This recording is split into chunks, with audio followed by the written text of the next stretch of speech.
The regime has interpreted America's past restraint as weakness. This would be a fatal miscalculation. This is a very different administration than the United States has had in the past. You know, we sent 3 of the largest aircraft carriers in the world, and they're right now positioned.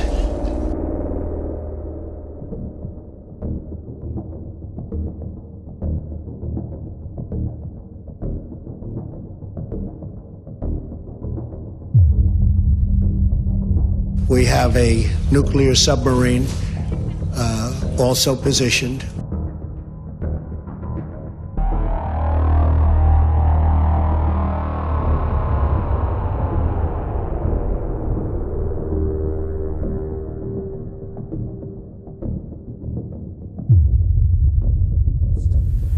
Today, I hope I speak not only for our countries, but for all civilized nations.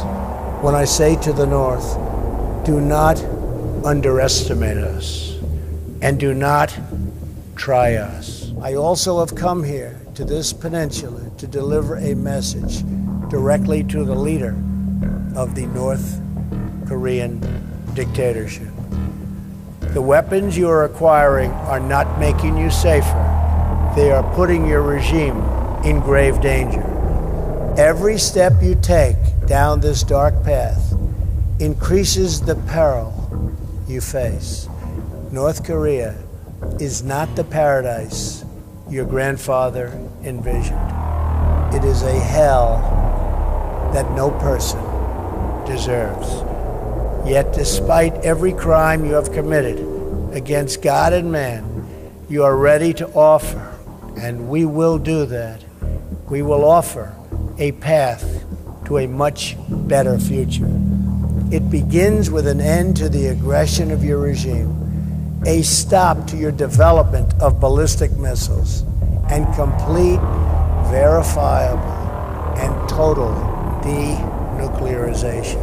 One of Pyongyang's top diplomats has made it crystal clear that the regime will never negotiate with the United States or anyone else about its nuclear program. The present situation further strengthens our belief that we should strongly hold to the nuclear weapons to deter the possible U.S. attacks.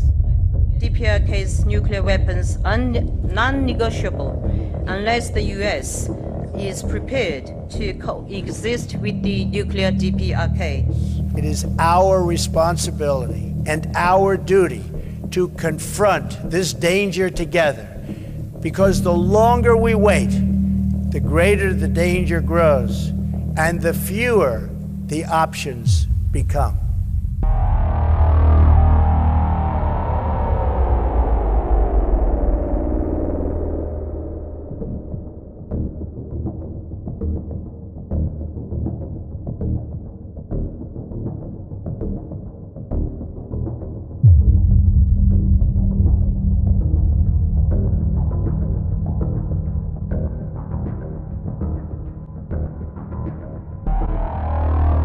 Meanwhile, the United States is staging a show of force in the Western Pacific while President Trump is in the region.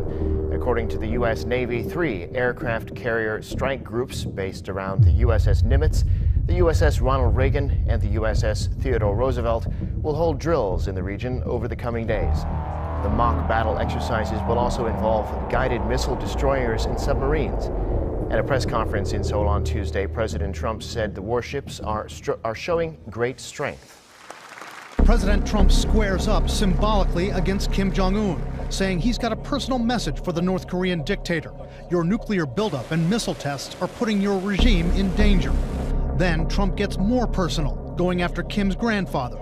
North Korea is not the paradise your grandfather envisioned. It is a hell that no person deserves. Tonight, analysts are saying the president's jab at Kim's revered grandfather, Kim Il-sung, was likely very intentional. I think Mr. Trump mentioning Kim Il-sung was a calibrated and careful dig because he knows that Kim Jong-un does model after Kim Il-sung. Was the president advised to get personal with Kim and his grandfather by White House and intelligence officials? The White House and CIA aren't commenting tonight. But experts say there's little doubt Kim Jong-un has sought to emulate his grandfather, the founder of North Korea, from the clothes Kim wears to his distinct hairstyle. Kim Jong-un wants to project the image of his grandfather. Kim Il-sung was viewed and is viewed by the people of North Korea as a great revolutionary. He gave them independence. He fought against the colonials. He fought against Japan. He fought against the United States in the Korean War. Experts believe the grandfather, Kim Il-sung, is viewed more favorably by North Koreans than Kim's father, Kim Jong-il. Kim Il-sung was seen as much more of a so-called man of the people than Kim Jong-il, who was known as reclusive, moody, and the leader who presided over economic decline and a devastating famine. One analyst believes President Trump's dig was meant to undermine Kim Jong-un with North Korea's elites, who were watching Trump's speech closely and who remember how well they lived under the grandfather. I think even the elites will take that to heart, because I think elites secretly agree that that is true. North Korea is not what it used to be. North Korea and South Korea were on par with each other. But North Korea is this terrible place that Mr. Trump did describe. So I think Kim Jong-un is going to take it personally. He'll be embarrassed by it.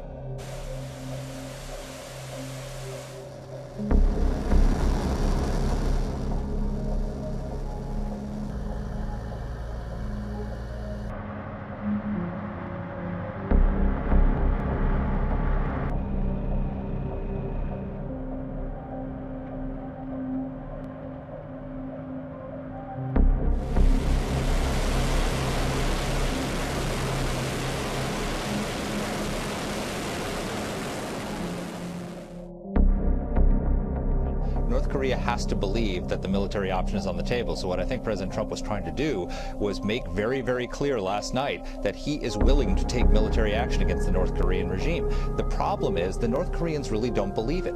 And it's going to take not just words, but actions to make them, to disabuse them of the notion that they're untouchable.